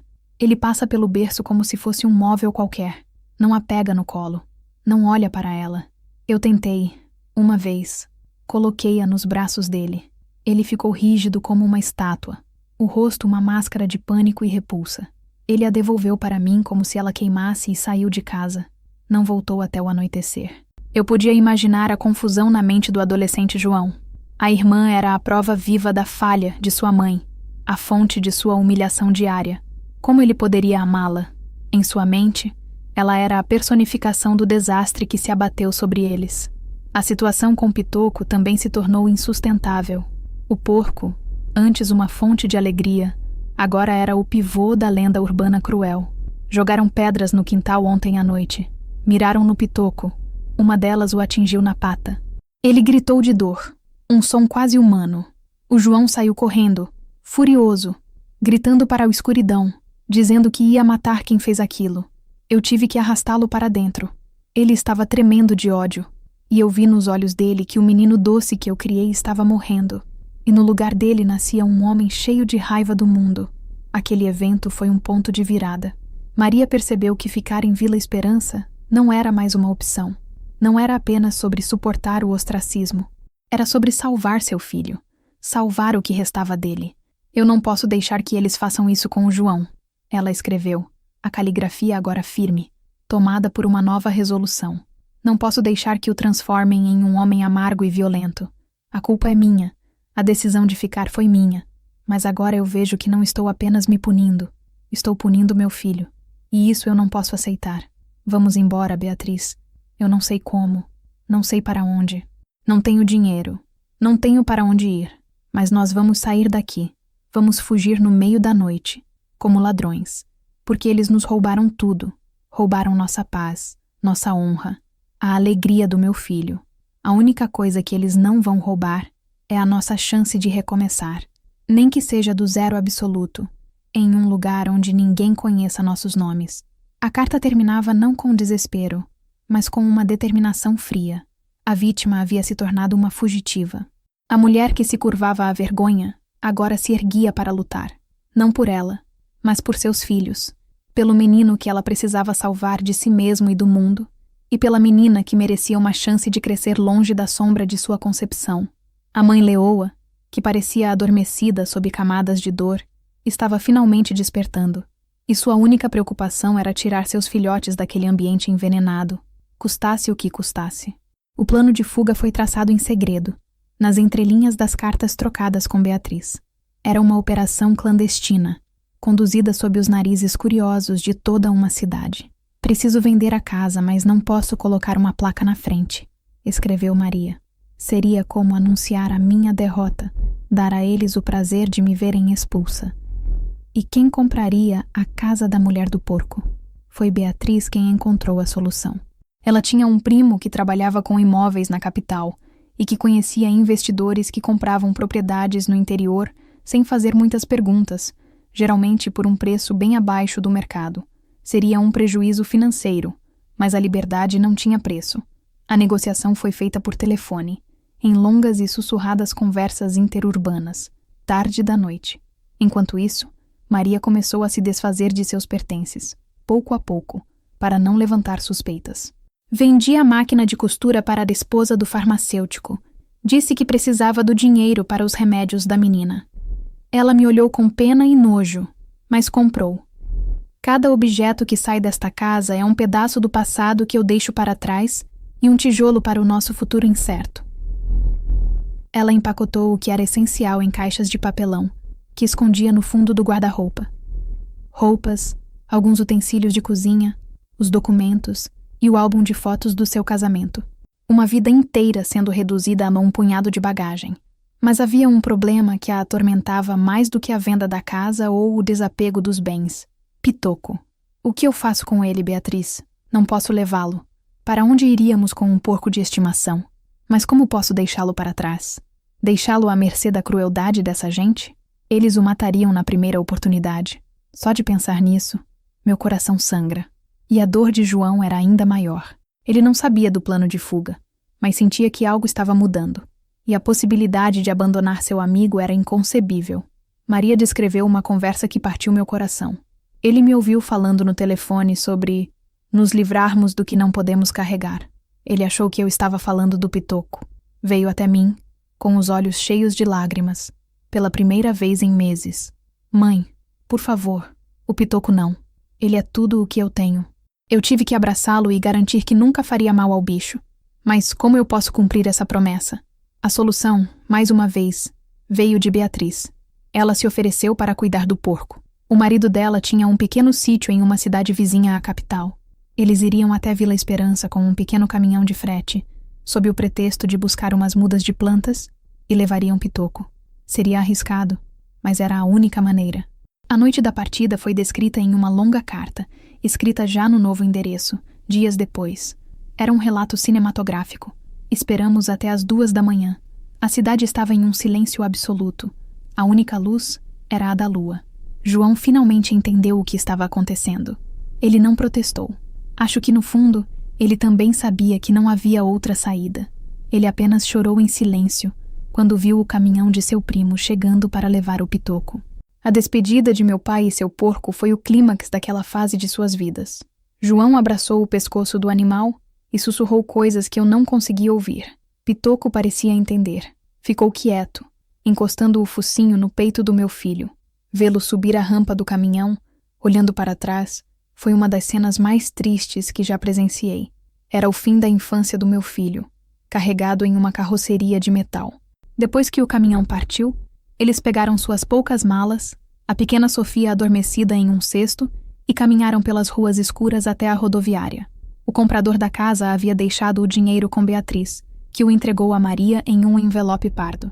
A última visão que tive de Vila Esperança foi pela janela empoeirada do ônibus da madrugada, escreveu Maria. As luzes fracas, as casas adormecidas.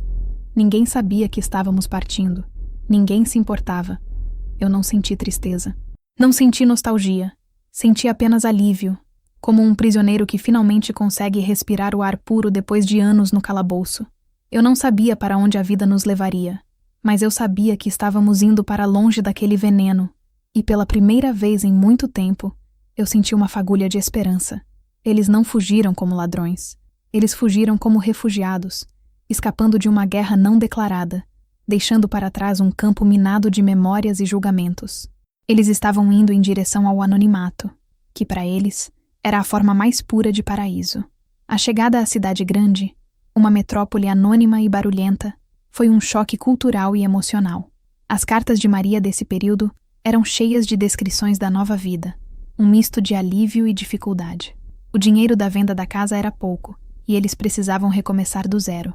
Alugamos uma casinha minúscula nos fundos de um terreno, em um bairro operário, ela relatou a Beatriz. É úmida e escura, nada parecida com a nossa casa ensolarada de Vila Esperança, mas as paredes são um bálsamo. Ninguém nos conhece aqui, ninguém nos olha. A indiferença dessa gente é a maior bênção que poderíamos receber. O anonimato era a sua liberdade. Ela podia ir à padaria com Sofia no colo sem receber olhares de condenação. Podia sentar-se em uma praça sem ouvir sussurros. Pela primeira vez, Sofia era apenas um bebê, e Maria, apenas uma mãe. Mas a adaptação não foi fácil. Maria, que sempre trabalhou em casa com costura, conseguiu emprego como faxineira em um escritório no centro da cidade. Era um trabalho exaustivo, mal remunerado, que a deixava com dores no corpo inteiro ao final do dia. Limpo o lixo dos outros, mas me sinto mais digna do que quando era a honrada viúva em Vila Esperança. Pelo menos este cansaço é honesto. João teve a maior dificuldade em se adaptar. Aos 17 anos, foi arrancado de seu mundo e jogado em uma selva de pedra. A nova escola era imensa, impessoal. A raiva e a desconfiança que ele desenvolvera em Vila Esperança o tornaram um jovem ainda mais fechado. Ele não faz amigos, escreveu Maria, a preocupação transparecendo em cada letra. Passa o tempo todo em casa, estudando ou trancado no quarto. O sonho de ser veterinário parece ter morrido. Agora ele fala em fazer concurso público, em ter um emprego estável, seguro. A vida arrancou os sonhos dele e colocou o medo no lugar. A sombra do passado os acompanhava. Mesmo longe, a ferida ainda estava aberta. Às vezes, à noite, eu o ouço andando pela casa. O sonambulismo voltou com a mudança, com o estresse. Eu me levanto e o levo de volta para a cama. Ele nunca vem mais perto do meu quarto. É como se o corpo dele, mesmo inconsciente, soubesse que há uma barreira ali, e eu agradeço a Deus por isso todos os dias. Sofia crescia alheia a tudo. Para ela, aquela vida era a única que conhecia. Era uma criança alegre, curiosa, que trazia um pouco de luz para a rotina cinzenta da família. Ela é a minha âncora, Beatriz, confessou Maria. Quando o desânimo bate, eu olho para o sorriso dela e encontro forças para continuar. Ela não pediu para vir ao mundo, muito menos desta forma. O mínimo que posso fazer é dar a ela uma vida normal, feliz. A relação entre os irmãos continuava distante. João a tratava com uma correção fria. Cuidava dela quando a mãe pedia, trocava uma fralda, dava a mamadeira, mas sem afeto, sem a conexão que se espera de um irmão. Para ele, ela ainda era o símbolo do inexplicável. Havia também a saudade de Pitoco. Beatriz mandava notícias em suas cartas de resposta. O porco está gordo e feliz no sítio. Já fez amizade com as galinhas. Maria lia essas passagens para João, que ouvia com uma expressão melancólica, um vislumbre do menino que ele fora. Anos mais tarde, eu soube. Meu pai pegou um ônibus e viajou por horas só para visitar o velho amigo uma última vez, antes de Pitoco morrer de velhice. A vida era dura, uma luta diária pela sobrevivência. Mas era uma vida deles. Longe dos olhos julgadores, eles estavam lentamente reconstruindo suas identidades. Maria não era mais a mulher do porco, era uma faxineira. João não era mais o irmão do leitão, era um estudante esforçado. Sofia não era um monstrinho, era uma criança. Não somos felizes, Beatriz. A felicidade é um luxo que ainda não podemos nos dar, concluiu Maria em uma carta. Mas estamos em paz. Uma paz precária, frágil, construída sobre as ruínas do que fomos. E por enquanto, a paz é o suficiente. Eles não haviam curado as feridas. Tinham apenas estancado o sangramento. A cicatriz, eu sabia, permaneceria para sempre. Uma marca indelével na alma da minha família. Lendo sobre aquela luta, eu sentia um orgulho imenso da minha avó. Ela não era apenas uma vítima, era uma sobrevivente. Uma guerreira silenciosa que, com as unhas e dentes, cavou um espaço de segurança para seus filhos no mundo hostil. As cartas me deram um mapa da dor, mas eu precisava ver o território. As palavras, por mais vívidas que fossem, não podiam substituir a realidade. A decisão que se formara em minha mente se solidificou. Eu iria para a Vila Esperança. Anunciar isso em casa foi, como esperado, uma pequena explosão. Para quê? Meu pai perguntou, a testa franzida em uma mistura de confusão e alarme. Não há nada para você lá. É para um trabalho da faculdade. Menti, usando a mesma desculpa que me levara ao sótão. Sobre o êxodo rural e a memória das cidades pequenas do interior de São Paulo. Vila Esperança é um exemplo perfeito. Era uma mentira plausível, mas a reação dele foi desproporcional. Escolha outra cidade, ele disse, a voz ríspida. Qualquer outra. Aquele lugar não existe para nós. Minha avó, que ouvia a conversa da cozinha, apareceu na porta. Seu rosto estava pálido. Não vá, meu neto. A poeira de lá não faz bem. A metáfora era clara. A poeira era o passado, a maldade, a memória. Mas a resistência deles apenas fortaleceu minha determinação. É importante para a minha nota. Eu vou tomar cuidado. É só uma pesquisa rápida. Um fim de semana. Minha mãe, percebendo minha teimosia e talvez a necessidade por trás dela, interveio. João, ele já é um homem. Deixe-o ir. É só uma cidade. As pedras não guardam rancor. Meu pai cedeu, a contragosto. Mas a atmosfera em casa ficou pesada nos dias que se seguiram. Eles me olhavam com uma apreensão que me fazia sentir culpado, mas eu sabia que não podia recuar. Eu precisava entender a geografia do trauma deles. No sábado de manhã, peguei o carro e dirigi por 3 horas, deixando para trás a paisagem urbana e mergulhando em um cenário de pastos verdes e pequenas cidades. Quanto mais eu me aproximava, mais eu sentia um nervosismo crescente. Eu não era apenas um estudante fazendo uma pesquisa. Eu era um fantasma, voltando a um lugar que assombrava minha família. Vila Esperança parecia ter parado no tempo. As ruas de paralelepípedos, a praça com o coreto enferrujado, as casas de fachadas desbotadas. Era exatamente como minha avó descrevera, mas ao mesmo tempo, diferente. Era real. O ar era quente e parado. O silêncio do meio-dia era quebrado apenas pelo canto das cigarras. Estacionei perto da praça e caminhei. Senti os olhares.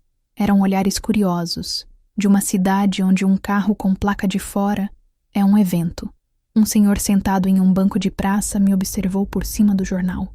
Um grupo de mulheres na porta de uma loja silenciou a conversa quando eu passei. Eu não era ninguém, um estranho, mas já sentia o peso daquela vigilância comunitária. Imaginei minha avó, grávida, caminhando por aquelas mesmas pedras, sentindo aqueles mesmos olhares, mas multiplicados por 1000, carregados de veneno. Usando as descrições das cartas como guia, encontrei a rua deles. E lá estava a casa. Era menor do que eu imaginava. A pintura amarela estava descascada, as janelas de madeira pareciam cansadas. Havia um muro baixo, de tijolos à vista. No quintal da frente, em vez de um jardim bem cuidado, havia mato crescendo. Uma família diferente morava ali agora. Eu podia ver roupas no varal. Fiquei parado do outro lado da rua, apenas olhando. Aquela casa, de aparência tão banal, tinha sido palco de uma tragédia silenciosa, de um amor sacrificial, de uma fuga desesperada. Era um arquivo vivo de dor. Olhei para a casa vizinha, a da frente. Uma senhora idosa, de cabelos brancos e um olhar aguçado, estava na janela, me observando. Nossos olhares se cruzaram. Poderia ser ela? A dona Lourdes das cartas? A aranha em sua teia? Senti um calafrio e desviei o olhar. Meu próximo passo era o mais importante. Eu tinha um nome e um endereço antigo, anotado em uma das cartas de Beatriz. Com a ajuda de um aplicativo de mapas no celular, que parecia uma tecnologia alienígena naquele lugar, encontrei a rua. Era a poucos quarteirões dali.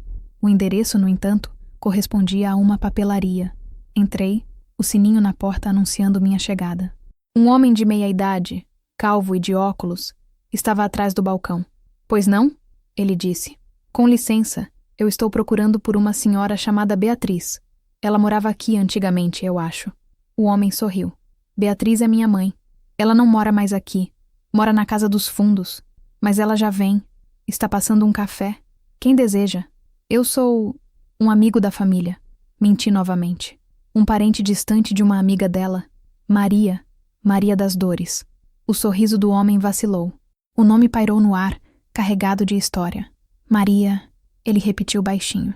"Faz muito, muito tempo. Espere um momento." Ele desapareceu por uma porta nos fundos. Meu coração martelava. Eu estava prestes a encontrar a única testemunha, a confidente, a guardiã do segredo da minha avó. E eu não fazia ideia do que ela diria. A mulher que surgiu da porta dos fundos era a imagem da doçura. Baixinha, de cabelos grisalhos cortados curtos, e um rosto sulcado por rugas que pareciam ter sido desenhadas por sorrisos. Usava um avental florido sobre o vestido e secava as mãos em um pano de prato. Seus olhos, no entanto, eram afiados e inteligentes. Eles me analisaram de cima a baixo em um segundo. "Você mencionou o nome de Maria", ela disse, a voz calma e firme. "Você não é daqui. Quem é você?" "Meu nome é Lucas. Eu sou neto dela." Beatriz parou. O pano de prato em suas mãos ficou imóvel. Ela me olhou com uma intensidade que me fez sentir transparente. Era como se ela estivesse procurando os traços da minha avó, do meu pai, em meu rosto. "Neto de Maria", ela sussurrou, mais para si mesma do que para mim. "Então, o menino, João, ele se casou, teve um filho." Havia um maravilhamento em sua voz. "Entre, o café está pronto." Ela me conduziu para a pequena casa nos fundos. Um lugar simples, mas impecavelmente limpo e aconchegante. O cheiro de café fresco enchia o ar. Sentamo-nos à mesa da cozinha, coberta por uma toalha de plástico xadrez. "Como ela está?" Beatriz perguntou, servindo o café em 2 xícaras de ágata. "Eu perdi o contato há muitos anos. As cartas pararam de vir, eu entendi. Ela precisava cortar todos os laços." "Ela está bem", eu disse. "Bem, na medida do possível. Ela mora conosco. É quieta, muito quieta." Beatriz assentiu, um olhar de profunda compreensão em seu rosto. O que aconteceu aqui tiraria a voz de qualquer um. "E João? E a menina? Sofia?" "Meu pai é um homem bom, ansioso, superprotetor, mas bom. E minha tia Sofia mora no sul, é casada, tem filhos." Um sorriso genuíno iluminou o rosto de Beatriz. "Graças a Deus, eu rezei tanto por eles. Tantas noites eu me perguntei o que teria sido daquela família." Ficamos em silêncio por um momento. O único som era o do nosso café sendo bebericado. Eu precisava ir direto ao ponto. "Beatriz, eu encontrei as cartas. Todas elas." Ela não pareceu surpresa. Apenas suspirou. Um som longo e cansado. Eu sempre imaginei que um dia alguém as encontraria. Sua avó nunca foi de jogar as coisas fora. "E então, você sabe de tudo?" "Eu sei sobre o sonambulismo, sobre a escolha dela, sobre a mentira da cidade." Ela balançou a cabeça, o olhar perdido em memórias. "A cidade", ela disse com um amargor que contrastava com sua aparência doce. "Esta cidade tem uma memória curta para a bondade e uma memória eterna para a crueldade. O que fizeram com sua avó foi um crime, um assassinato da alma. Pedi a ela que me contasse, que preenchesse as lacunas que as cartas não podiam. E ela contou. Ela descreveu a Maria antes da tragédia, a amiga de risada alta e coração generoso. Descreveu o pânico em sua própria voz, quando recebeu a primeira carta desesperada, a impotência de estar tão longe. Quando a história do porco começou, eu quis vir aqui e gritar na cara de cada um deles." Ela disse, a voz tremendo de uma raiva antiga. "Eu quis vir e esfregar a hipocrisia deles em suas caras. Lourdes, a vizinha da frente, foi quem mais espalhou o veneno.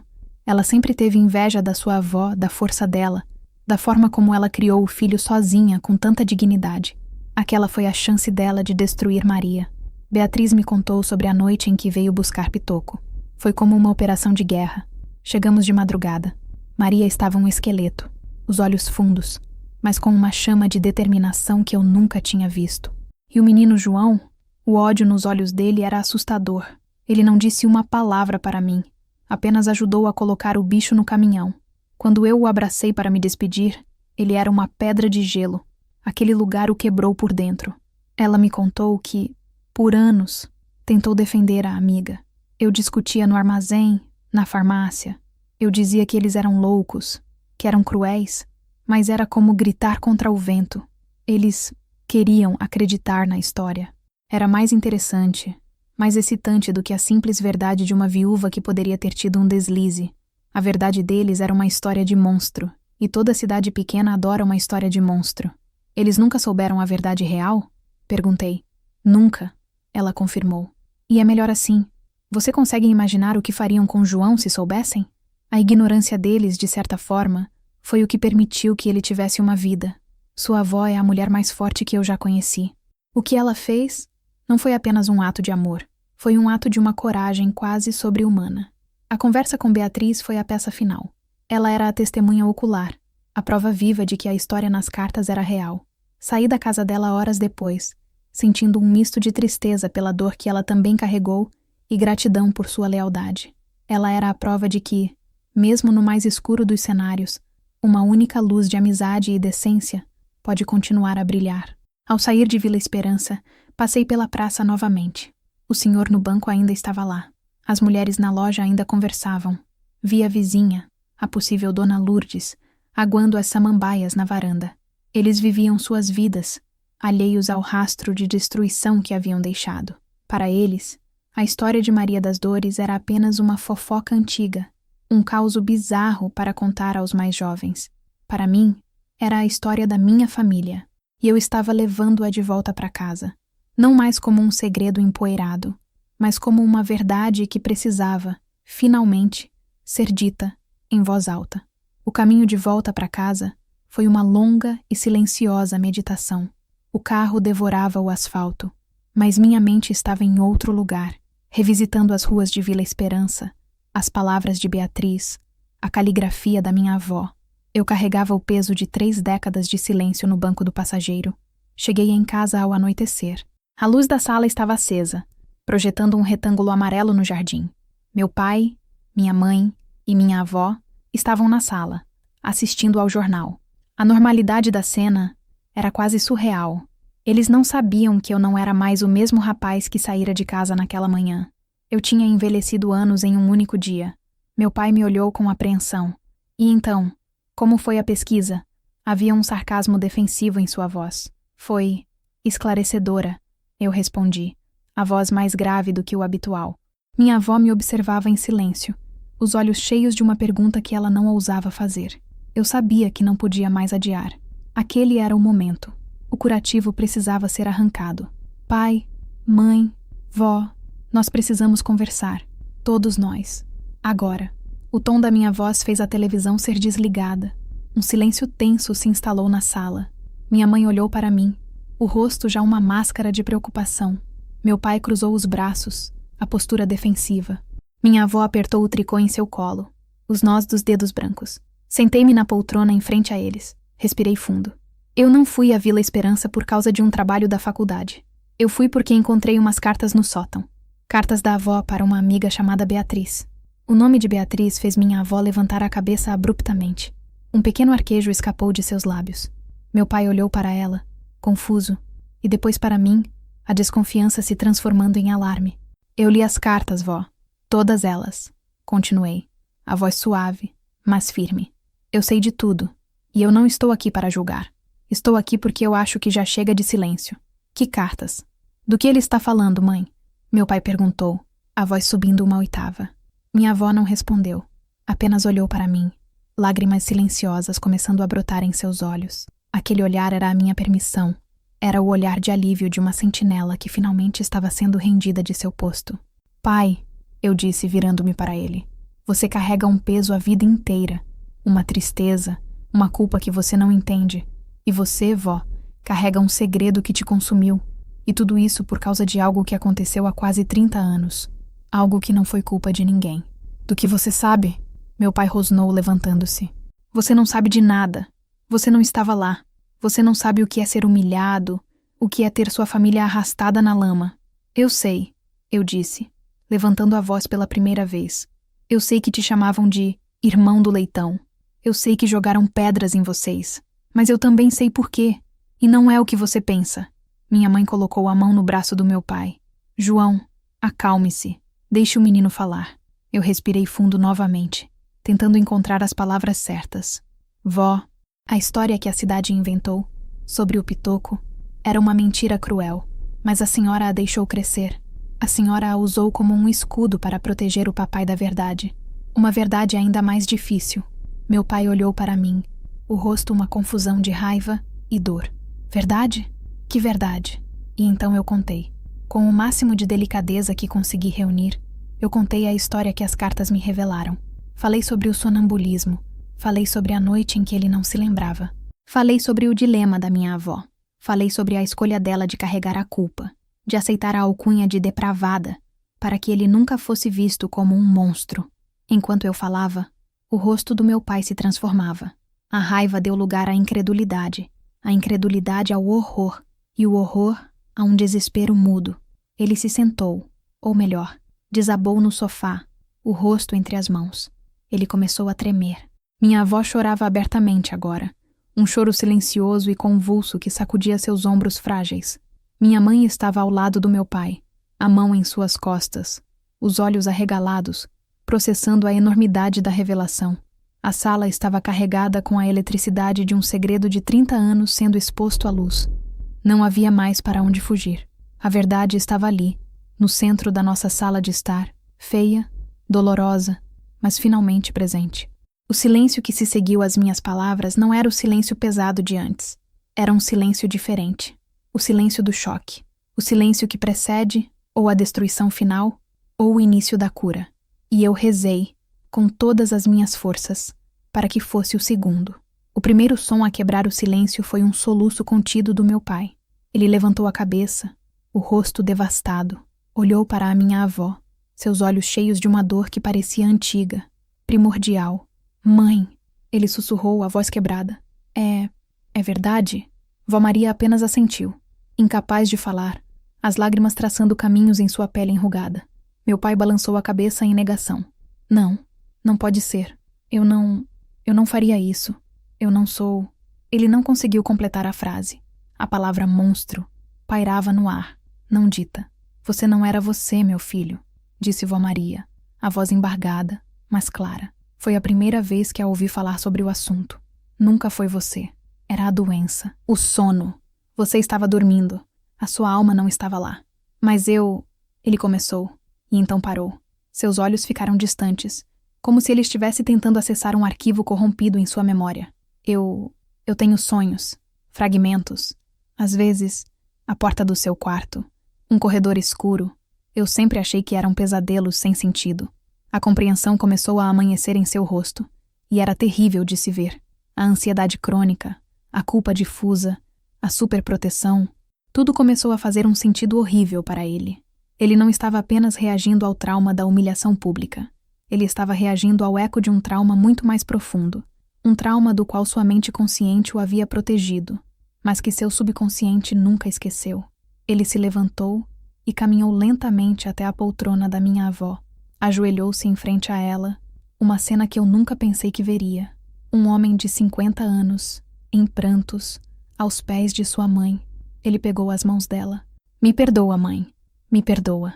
Não há nada para perdoar, João, ela disse, acariciando seus cabelos, agora grisalhos. Você não fez nada. Você era uma criança. Você era meu menino. Meu único trabalho era te proteger. E eu fiz o melhor que pude. Você carregou o mundo nas costas por minha causa. Ele soluçou. Você deixou que todos pensassem o pior de você. Por mim. Você é meu filho.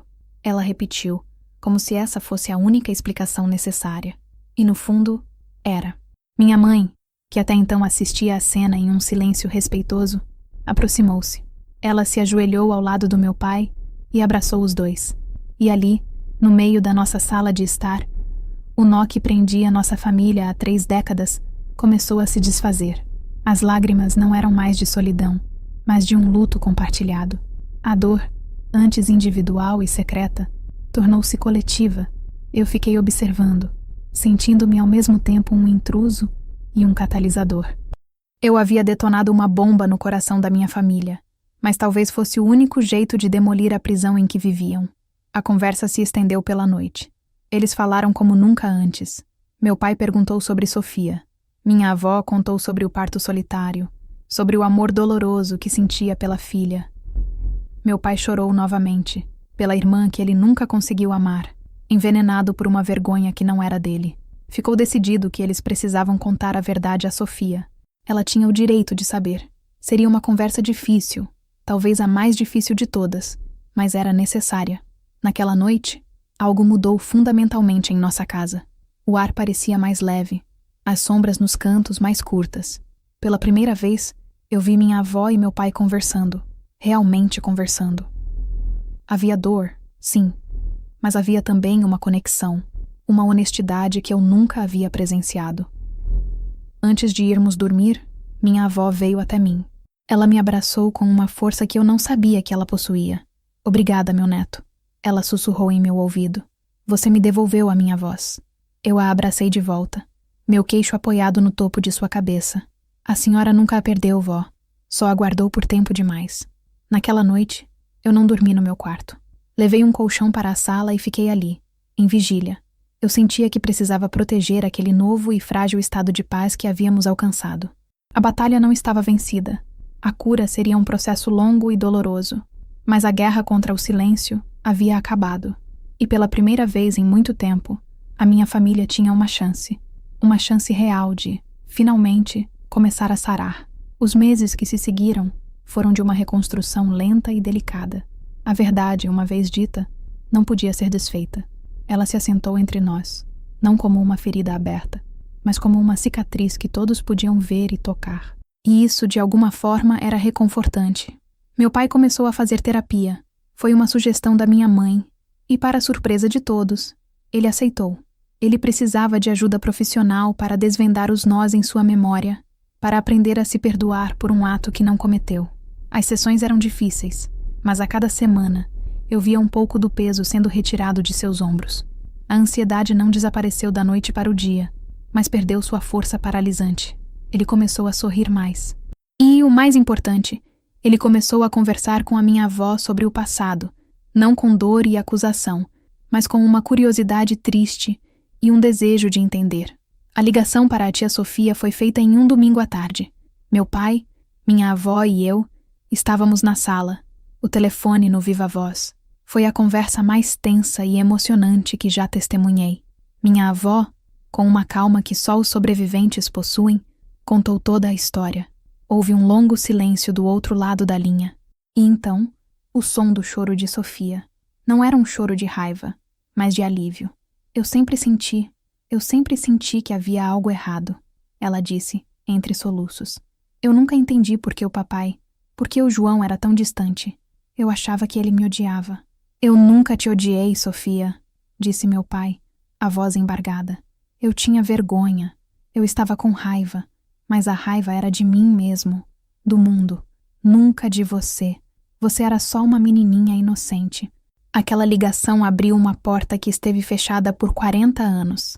Tia Sofia veio nos visitar no mês seguinte, e pela primeira vez, eu vi os dois irmãos se abraçarem de verdade. Um abraço desajeitado, cheio de décadas de distância, mas genuíno. Vi meu pai pegar no colo seus sobrinhos, meus primos, com um carinho que ele nunca soube como demonstrar antes. A dinâmica familiar estava sendo reescrita diante dos meus olhos. E a minha avó, a transformação nela foi a mais sutil e, ao mesmo tempo, a mais profunda. A névoa em seus olhos começou a se dissipar. Ela não se tornou uma pessoa falante e extrovertida da noite para o dia, mas o silêncio dela mudou. Antes, era um silêncio pesado, de contenção. Agora, era um silêncio de paz, de quem não precisa mais guardar segredos. Ela começou a sentar-se conosco na sala por mais tempo, a dar sua opinião sobre o jornal, a contar pequenas histórias de sua infância. E um dia, eu a ouvi rir. Uma risada de verdade, que veio do fundo da barriga e fez seus olhos brilharem. Naquele momento, eu soube que tínhamos vencido. A caixa de cartas continua no sótão, mas agora não é mais um túmulo de segredos. É um monumento à força de uma mulher, ao sacrifício de uma mãe e à capacidade de uma família de se encontrar, mesmo depois de se perder por tanto tempo. A história de Maria das Dores, que um dia foi sussurrada como uma lenda urbana cruel, tornou-se o nosso alicerce. Uma história terrível, sim, mas também uma história de amor incondicional. A paz nunca é completa. As cicatrizes nunca desaparecem totalmente, mas aprendemos a viver com elas, a honrá-las como parte de quem somos. A tragédia silenciosa da minha avó finalmente encontrou sua voz, não para o mundo julgar, mas para sua família entender e finalmente curar. E nesse processo, eu descobri que, às vezes, o ato mais corajoso que se pode fazer é simplesmente ouvir. Se a jornada da minha avó, Maria das Dores, tocou você de alguma forma, se a luta silenciosa dela contra o veneno do julgamento ressoou em seu coração, deixe seu like para que essa história alcance mais pessoas. Comente aqui embaixo o que você sentiu. E claro, se inscreva para continuar acompanhando relatos que nos lembram da força e da complexidade do espírito humano. Porque toda família tem uma história, e toda história merece ser contada.